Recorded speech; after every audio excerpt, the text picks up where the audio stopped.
On the night of December 2, 1984, residents in a sleepy Indian neighborhood opened their eyes to a dreadful disaster.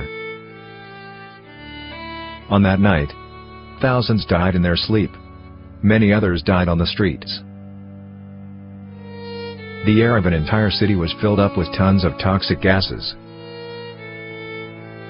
It was the worst industrial disaster in India's history.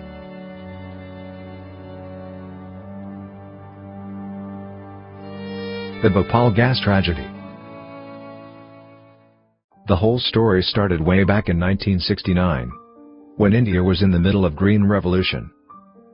Indian government welcomed the Union Carbide Company, a leading pesticide manufacturer, with open arms.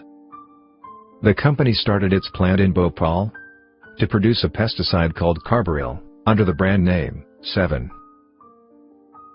The plant used a toxic gas known as methyl isocyanate as an intermediate for the production of 7.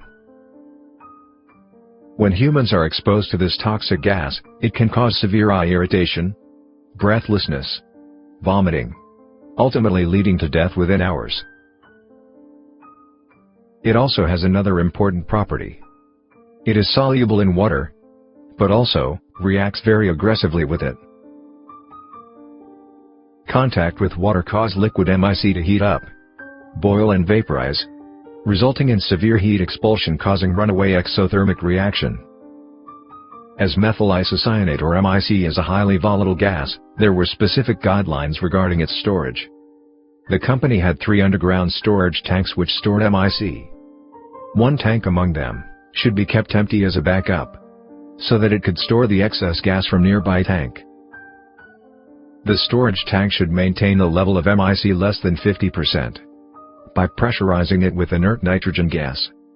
This pressurization allowed liquid MIC to be pumped out of each tank as needed, and also kept impurities and moisture out of the tanks. A refrigeration system meant to cool tanks containing liquid MIC. A slip bind which acts as a watertight seal within a pipe, preventing the entry of any foreign substance into the tank through the pipe. A vent gas scrubber, which is a large tank to collect any accidental gas leak. It then converts the toxic gas into inert one by forcing it through columns of caustic soda. A flare tower, which can burn any accidentally leaked MIC, thereby preventing it from escaping into air. Numerous water hoses were placed around the emergency vent, so that workers could spray water to any escaping gas. MIC dissolves in water, and by creating a water curtain, the workers could control any leak.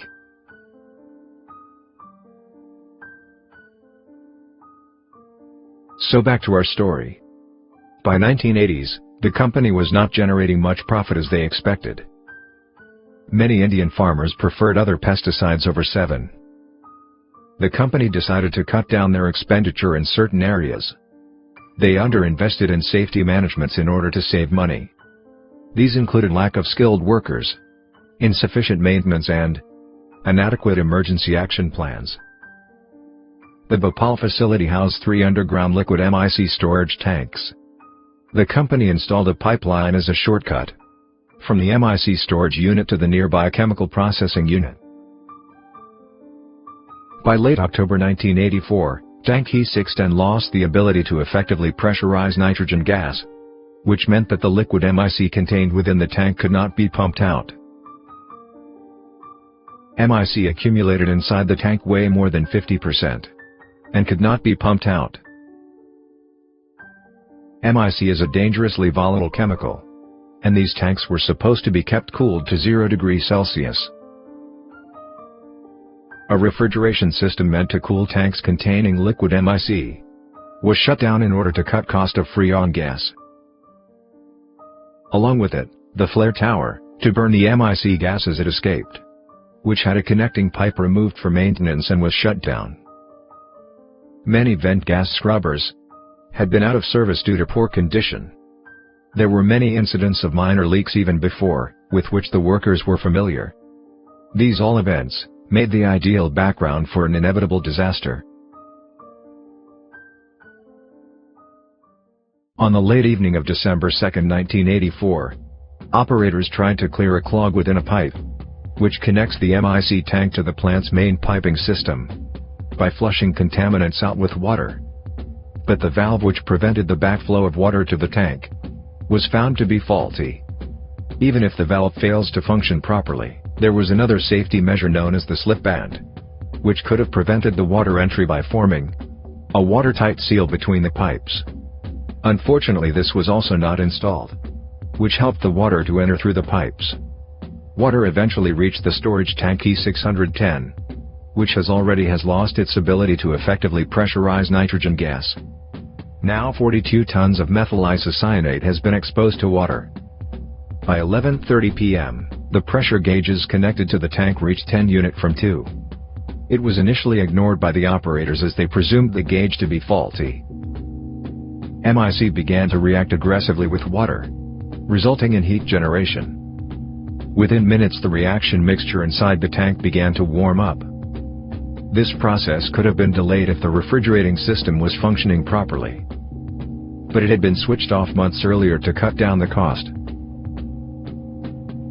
Soon, the thermal runaway reaction took place. By 12:20 a.m., the pressure reading inside the tank showed more than 50 unit. The operators rushed to the storage area. The concrete slab under which the underground MIC was placed was vibrating violently. Soon they realized the actual condition inside the tank. Hot MIC vapor burst through the tank's automatic pressure relief system. By 12:30 a.m., operators initiated the emergency responses to neutralize the gas. They tried to activate the vent gas scrubber, but it had been deactivated at the time and had insufficient caustic soda to neutralize the leaked toxic gas.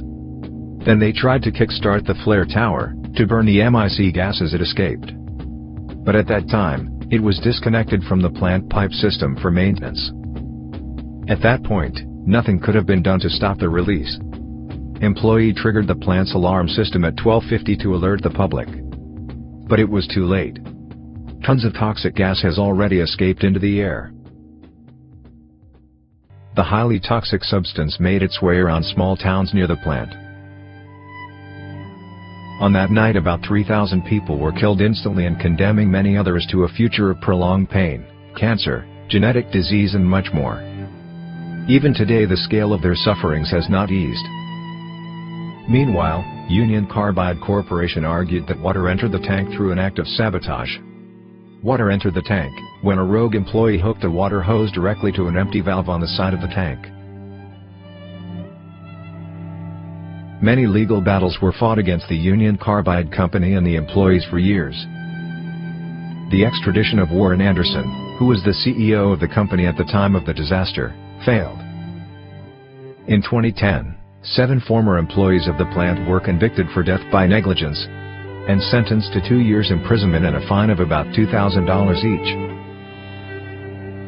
Several rights organizations have been, for decades, demanding harsh punishment to those responsible for the tragedy, adequate compensation to the victims, a proper rehabilitation plan, adequate medical facilities for survivors, and removal of toxic chemicals lying on the plant premises, among other things.